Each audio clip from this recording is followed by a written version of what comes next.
Bienvenidos a Woodlawn Health Doc Talk. Hoy nos acompaña el Dr. Christopher Ricketts, médico de atención primaria y obstetricia en Woodlawn Health. Hablaremos sobre el tema de las inducciones, explorando todo lo que necesitan saber cuando esperan un nuevo bebé. Doctor, muchas gracias por estar en el programa. Para comenzar, ¿puede contarnos exactamente qué es una inducción? Hi, Caitlin. I'd be happy to do that. So, in brief, an induction is really to be compared with natural or spontaneous. Hola, Caitlin. Con mucho gusto. En resumen, una inducción realmente se compara con el trabajo de parto natural o espontáneo.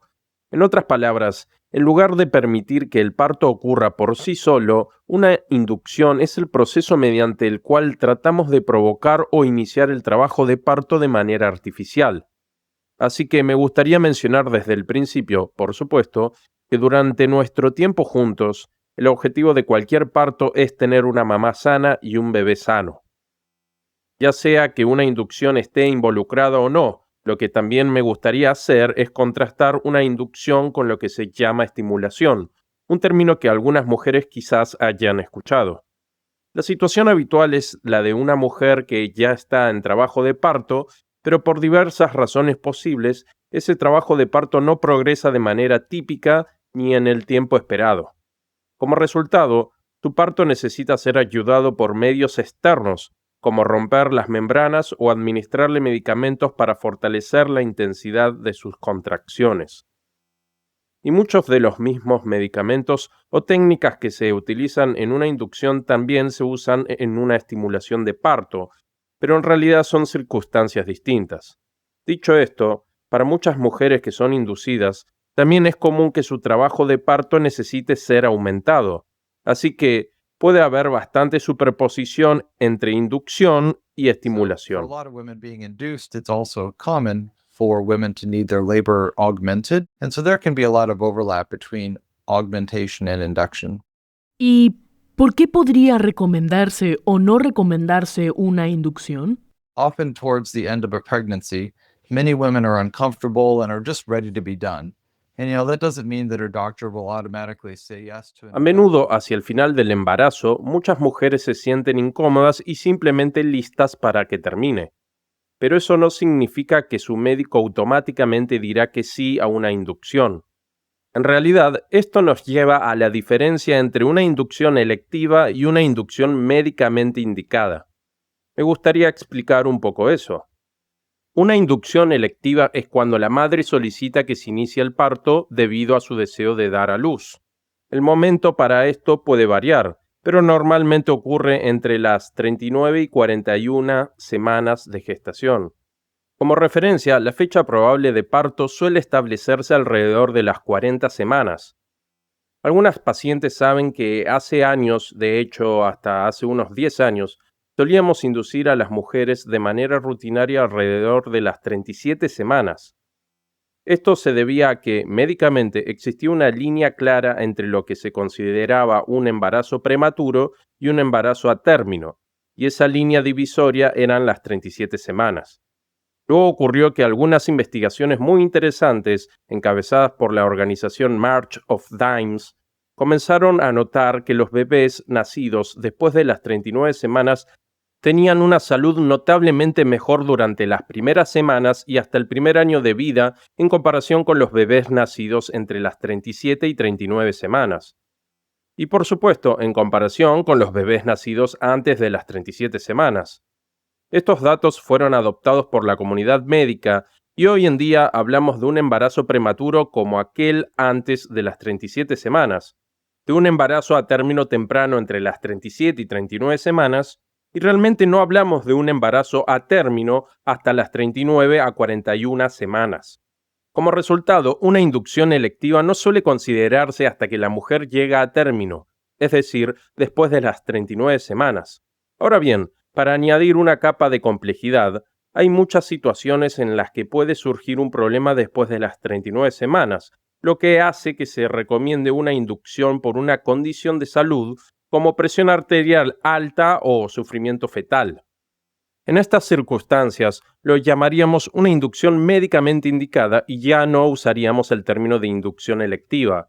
Así que aquí entramos en la otra gran categoría, además de la inducción electiva, que es la inducción médicamente indicada, también llamada inducción médica. En este caso, la salud de la madre o la salud del bebé suele estar por encima de la consideración de la edad gestacional. Es decir, la prioridad es que el bebé nazca sin importar en qué semana de gestación se encuentre la mujer. Las razones para una inducción médica son muchas, pero pueden incluir condiciones como presión arterial alta de la madre, crecimiento insuficiente del bebé, diabetes o niveles bajos de líquido amniótico alrededor del bebé. Me gustaría aclarar para muchas oyentes algo que puede parecer obvio, pero lo mencionaré de todas formas. Nuestra conversación sobre inducciones se refiere únicamente a mujeres que son candidatas para un parto vaginal. Si una paciente tiene un historial de cesárea y presenta una condición de salud que requiere un parto anticipado, lo más probable es que necesite otra cesárea. En ese caso, realmente nuestra discusión sobre inducciones no aplica para ella. And has a health condition that warrants an early delivery, she will likely need a repeat cesarean, and really our discussion about inductions does not apply to her. Ahora guíanos paso a paso. ¿Cómo es el proceso de una inducción? Oh, that's a great question, because I think a lot of people wonder that as well. So, when the decision to recommend an induction occurs... Esa es una excelente pregunta. Creo que muchas personas también se lo preguntan. Cuando se toma la decisión de recomendar una inducción, a menudo la situación es urgente, pero no una emergencia. En otras palabras, es lo mejor para que la madre dé a luz a su bebé, pero rara vez se trata de una situación de vida o muerte. Como resultado, la inducción puede programarse para unos días después del momento en que se acuerda que la paciente debe ser inducida. Pero la realidad es que otras pacientes pueden tener prioridad por distintas razones. Otro escenario común es que, debido al espacio limitado y a los recursos de enfermería, una mujer programada para una inducción puede ser movida a otro horario o incluso a otro día si llega una paciente que ya está en trabajo de parto activo. Dicho esto, quiero enfatizar que nadie involucrado en la toma de decisiones para una paciente va a hacer algo que ponga en riesgo la vida o la salud de la madre o del bebé. Y aunque el proceso puede ser frustrante en ocasiones, tengan la seguridad de que todos los que participan solo tienen en mente el bienestar de ustedes y de sus bebés. And although the process can be frustrating at times, know that everyone involved only has your and your baby's best interests in mind. ¿Y cuánto tiempo dura una inducción? That's a question I get a lot. Speaking of being patient, labor takes time. And sometimes it's incredibly rapid. But I'll openly say that the human Esa es una pregunta que me hacen mucho. Hablando de paciencia, el trabajo de parto toma tiempo y a veces puede ser increíblemente rápido. Pero lo diré abiertamente, el cuerpo humano es simplemente asombroso, especialmente, en mi opinión, el cuerpo de la mujer. Por otro lado, a veces el trabajo de parto puede durar días. La duración promedio del trabajo de parto para la mayoría de las mujeres está entre 8 y 12 horas, dependiendo de si es su primer parto o no, y este tiempo se refiere al trabajo de parto activo. El proceso de inducir el parto, es decir, pasar de no tener contracciones a entrar en trabajo de parto activo, a veces puede tomar un día o más. Hablando solo por mí y no por otros médicos, soy muy selectivo e intencional con las inducciones. De manera que cuando decido inducir a una mujer, me comprometo a que no se vaya del hospital sin su bebé. Los oyentes del podcast tal vez hayan escuchado de casos en los que una mujer llega al hospital para que le induzcan el parto y, por alguna razón, la inducción no funciona.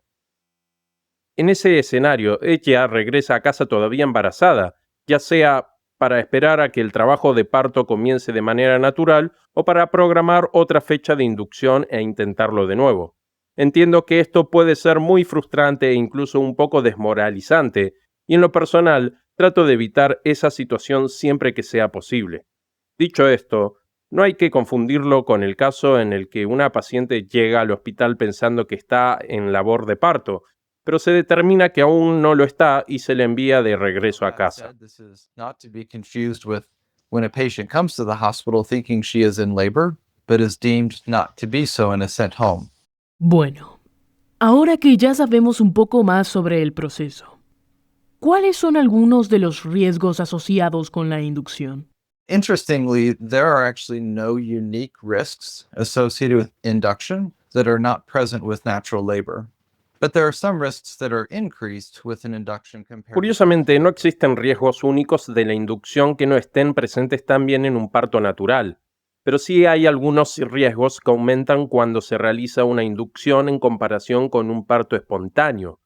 Por ejemplo, existe un mayor riesgo de un trabajo de parto disfuncional que pueda requerir estimulación, lo que mencionamos hace un momento. También hay un mayor riesgo de lo que se llama un parto instrumentado, es decir, el uso de forceps o ventosa para ayudar en el nacimiento del bebé. Otros riesgos de una inducción incluyen un mayor riesgo de necesitar una cesárea y también un mayor riesgo de requerir lo que se llama anestesia regional, más comúnmente conocida como la epidural. También me gustaría tomar un momento para hablar sobre la epidural. A veces es frustrante para las pacientes que se les diga que todavía es muy temprano para ponérsela, porque ya están sintiendo bastante dolor en su trabajo de parto. Pero lo que deben entender es que, en realidad, aplicar una epidural demasiado temprano en el trabajo de parto puede prolongarlo. Y en este punto, todos queremos evitar que dure más de lo The necesario. reality is that giving an epidural too early in labor actually prolongs labor. And at this point in the game, we all like to avoid making it last any longer than we have to. ¿Y nos puede explicar cuáles son los métodos que se usan para inducir el parto? There are actually many approaches at our disposal when it comes to inducing labor. And the method chosen for me is really directly linked to a variety of factors. En realidad tenemos muchos enfoques disponibles cuando se trata de inducir el parto, y el método que elijo está directamente relacionado con varios factores, como si es el primer embarazo o no, cuál es el resultado del examen del cuello uterino y en qué posición se encuentra el bebé en la pelvis. Por supuesto, hay otras consideraciones, pero estos son algunos de los factores principales que me guían al decidir qué método utilizar para inducir el parto. De manera general, a veces el cuello uterino se describe como desfavorable, un término que significa que no está lo suficientemente blando o elástico, que no está bien posicionado para iniciar el trabajo de parto o que está completamente cerrado. Ciertamente hay otros factores que también tomo en cuenta, pero esto al menos les da a los oyentes una idea general. Si el cuello uterino está desfavorable, a menudo a la paciente se le administra un medicamento en el hospital que la enfermera coloca directamente en el cuello uterino. Este medicamento se utiliza para ablandar el cuello y, en esencia, prepararlo para el trabajo de parto. A veces encuentro que esto es todo lo que una mujer necesita para iniciar el parto, pero más comúnmente esto solo prepara el escenario para el siguiente paso de la inducción. En este enfoque, por lo general, la paciente ingresa al hospital durante la noche y a la mañana siguiente se utilizan los pasos siguientes. ¿Y cuáles son esos pasos? Pues incluyen cosas como romper la fuente, también llamado ruptura de membranas. Lo que esto hace es provocar la liberación de unas sustancias químicas llamadas prostaglandinas, que son fundamentales para el trabajo de parto. Además, permite que la cabeza del bebé descienda hacia la pelvis y presione físicamente contra el cuello uterino para favorecer la dilatación durante el parto. Otro método que a veces usamos para ayudar al cuello uterino a dilatar, independientemente de si la fuente se ha roto o no, es colocar un catéter con balón dentro del cuello. Este se conoce comúnmente como balón de Cook o catéter de Cook. Lo que hace es que se llena con agua y a medida que se va inflando, estira el cuello uterino hasta abrirlo. Generalmente se deja en su lugar hasta que cae por sí solo o se retira cuando la paciente alcanza unos 3 a 4 centímetros de dilatación. En ese momento, si la fuente no se ha roto todavía, suele realizarse la ruptura de membranas. Si la paciente ya está teniendo contracciones, entonces a menudo usamos un medicamento llamado pitocina, que se administra por vía intravenosa. Curiosamente, no es raro que me pregunten si la pitocina es ese medicamento que hace que las contracciones duelan. Y aunque abiertamente digo que sí, lo es, no es mi intención que las mujeres tengan dolor innecesario. Pero la realidad es que las contracciones más fuertes, por lo general, también son más Pitocin dolorosas. is that drug that makes contractions hurt. And although I openly say yes, it is, I don't intend for women to have unnecessary pain. But the reality is that stronger contractions typically are also more painful. Y como persona embarazada, ¿cómo puedo prepararme para una inducción? So I really think the best preparation is to first understand the why of the Creo que la mejor preparación es primero entender el porqué de la inducción, hacer todas las preguntas que necesites. Después de eso, entender el cómo de la inducción y cuáles serían los pasos a seguir si la inducción no progresa como se espera o no resulta exitosa para un parto vaginal. Las pacientes deben tener claro que, aunque el objetivo es lograr un parto vaginal, el objetivo principal y más importante siempre será tener una mamá sana y un bebé sano, incluso si eso significa recurrir a una cesárea. Durante el embarazo, siempre tenemos en mente que hay 2 pacientes al mismo tiempo y ambos son nuestra prioridad en el proceso de toma de during a pregnancy, decisiones. we always have 2 patients at a time to keep in mind, and each are top of mind in our decision-making process. ¿Cómo afectará la inducción mi plan de parto en general? I think my best answer to this is for people to be flexible, to be patient, and ask all the questions you need. Creo que mi mejor respuesta es que las personas sean flexibles, que tengan paciencia y hagan todas las preguntas que necesiten hacer. Con frecuencia, las enfermeras que hacen esto todos los días en las unidades de obstetricia son un recurso fantástico para responder muchas de esas preguntas. Al mismo tiempo, hay que reconocer que puede haber momentos en los que necesitemos tomar decisiones por ustedes, con el fin de lograr el resultado más saludable posible. No tomo decisiones por mi conveniencia o comodidad. Si ese fuera el caso, tengo que decir que no estaría en obstetricia. No, esto es un honor y un privilegio que mis colegas y yo tomamos muy en serio. Pero siempre que sea posible, dentro de los límites de una adecuada toma de decisiones médicas, trataremos de respetar el plan de parto de cada mujer. Por último, quiero mencionar que en Woodlawn Health apoyamos firmemente el modelo de contacto piel con piel para fomentar el vínculo entre madre y bebé siempre que sea posible, incluso después de una cesárea. Queremos que los bebés vayan directamente al pecho de la mamá. Y para quienes no estén familiarizados, los datos sobre los beneficios del contacto piel con piel inmediato son realmente contundentes. Sin duda, este es un aspecto con el que estamos profundamente comprometidos. The data in terms of positive benefits surrounding immediate skin-to-skin contact, they are really strong. And without a doubt, this is something that we are deeply committed to. Y para cerrar nuestra conversación, doctor, ¿puedo ponerme una epidural si estoy siendo inducida? That's a great question. I'm happy to give a clear, explicit answer, and that is definitely yes. Esa es una excelente pregunta. Me alegra poder dar una respuesta clara y directa. Definitivamente sí. En los mismos momentos en los que una epidural sería apropiada durante un parto natural, también está disponible para las mujeres que están siendo inducidas. Labor, those same availability occurs for women who are being induced. Él fue el Dr. Christopher Ricketts. Para más información, por favor, visite nuestro sitio web en woodlawnhealth.org.